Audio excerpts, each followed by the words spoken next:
Good morning.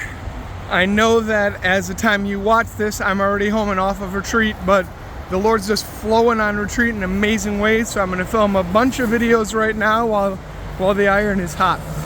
You'll also probably hear a lot of traffic in the background because there's commotion and a busy road, and I thought about waiting, but then I thought, you know what? I'm not going to wait because I'm going to use the traffic to my advantage. Because the fact of the matter is, our lives are so busy and so chaotic and so crazy and so noisy that sometimes we don't hear the Lord and we don't see what He's doing. So this morning, I woke up and I had realized when I first arrived that I didn't have any socks. I thought I packed them, but I didn't. Not a good thing. Oh, but it is good with the Lord because of the way that He works. And He makes all things work for good. Even our mistakes, He can make them work for His good. And boy, oh boy, does He. So I've been walking around trying to get like several miles walked each day, 10,000 steps in my sandals, but I'm starting to get a blister. So I was like, I need socks. So I got an Uber and I hop in the Uber and I'm on my way to Walmart. And as I'm going along, I'm driving, I said, I'm going to pray the office of readings, part of the liturgy of the hours that priests pray every day. And I'm praying through the Psalms, and as I'm praying, all of a sudden, a song, Grays in the Gardens, comes on. I'm like, oh my gosh, and I tell the Uber driver, I love this. And the refrain is, there's nothing better than you, there's nothing better than you, there's nothing better than you, right? And it's all about God, right?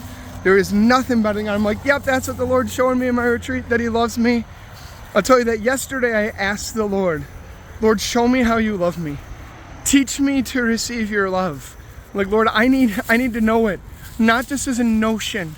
I need to know it as something that is real. I need it, Lord.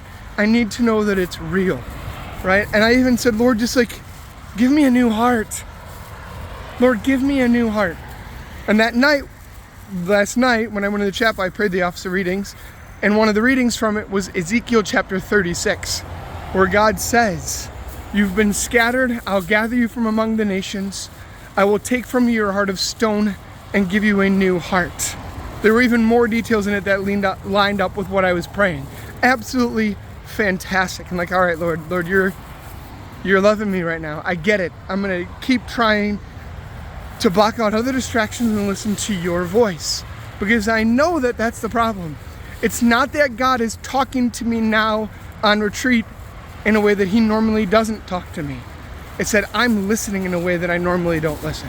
So, back to the story, I'm in the car, and this song comes on, Grays in the Gardens, and I'm pretty close to Walmart now, and I prayed through the Psalms, and I was like, you know what, rather than rushing through the reading from one of the prophets, from the office of readings, rather than rushing through that, I'm going to just sit here, bask in the glory and the light of the song. And so I was, and there gets a part in the bridge where it says, you turn graves into gardens, you turn beauty to ashes, you're the only one who can. And then there's a line and it says, you turn bones into armies, right? And it might seem like, okay, bones into armies, I don't get it, right?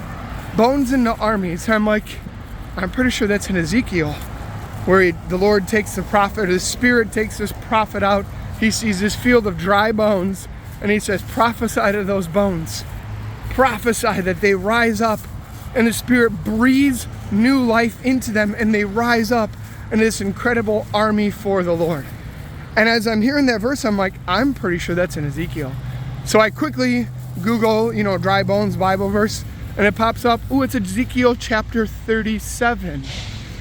The reading that the Lord spoke to me about a new heart was Ezekiel chapter 36. So I'm like, the thought pops in my head, this is going to be coming up soon in the office of readings. Now remember, I had just finished praying the Psalms, was just about to get into the reading, but hadn't done it yet. And I stopped to reflect. I stopped to pray through this music, singing about the dry bones coming back to life.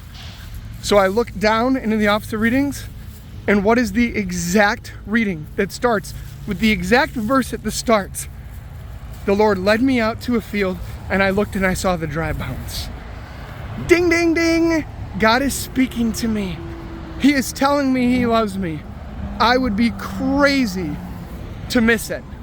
Although if I would miss it, God would still love me and he would still keep speaking. I think a lot of times we miss things like this. The Lord is speaking so clear. And I am telling you, he does it in my life every day. And a lot of times I miss it because I'm too busy, because my life is too noisy and it's too much in the fast lane and I don't take the time. The Lord speaks just as much in your life. He does. He absolutely does. But what we need to do is slow down. We need to actually take the time to let him speak. To not immediately turn on a podcast or music when we get in the car, but to say, Lord, I'm going to tune the dial of my heart into you. We need to do this, and we need to be not afraid. Like John Paul II says, right? Like Jesus says.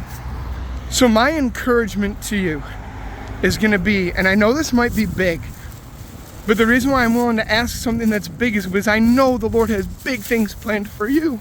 He does. I know he loves you big.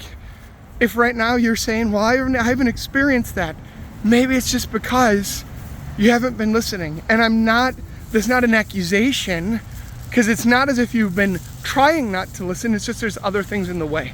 And we need to let those other things fall to the wayside. That way we can focus on the Lord. Doesn't mean that those things can't ever be a part of our life, but just for right now, we need to take time. So my encouragement to you, I know in the past I've said like, oh, just take like 5 minutes a day. You know what? I want for the Lord to speak big. And so I'm going to ask something a little bigger of you. And I know you might be like, come on, Father. I don't want small love for you to be received. I want for you to receive the Lord's truly infinite love. There's no limit. If you don't limit what you're willing to set aside for the Lord, he's not limited in his love. We just limit the degree to which we see it and receive it and hear about it. So I am going to ask you every single day for the next week, if you can set aside at least 15 minutes to come before the Lord. He's drawing near to you at every time. We need to draw near to him. And when we draw near to him, what we're doing is it's not as if we're asking him to start watching us. We're just simply entering into the love that he already is having for us. It is already pouring out. 15 minutes. And during that time, he's drawing near, you simply draw near, and you show him your heart. And you show him your heart, actually saying, Lord, help me to see my weaknesses and to bring them before you so you can show me that you love me in the midst of it. That's what we need to do. Right? In the Garden of Eden, in the beginning, they were naked without shame. Right? There was nothing hiding. But then after their sin, they hid themselves with the fig leaves, right? They hid it. Show the Lord your naked heart without any coverings. Don't say, oh Lord, here's my heart, with fig leaves over it, blocking off areas that you don't want him to see. Why wouldn't we want the Lord to see it? We're afraid. We're afraid that we'll be judged. We're afraid that he won't like it, right? That's why we hide our weaknesses from other people. But the Lord is the one who can heal the wounds.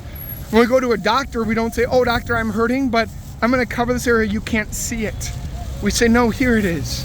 15 minutes every day for the next week. And then when the Lord does stuff, I want to hear about it.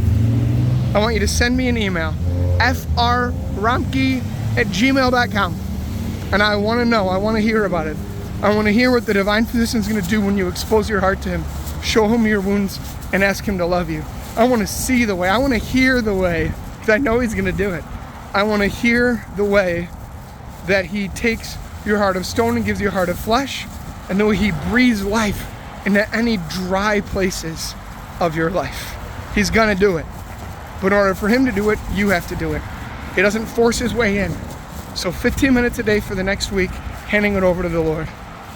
Make it happen. It's going to be great. I guarantee, because God promises to be with us. God bless you.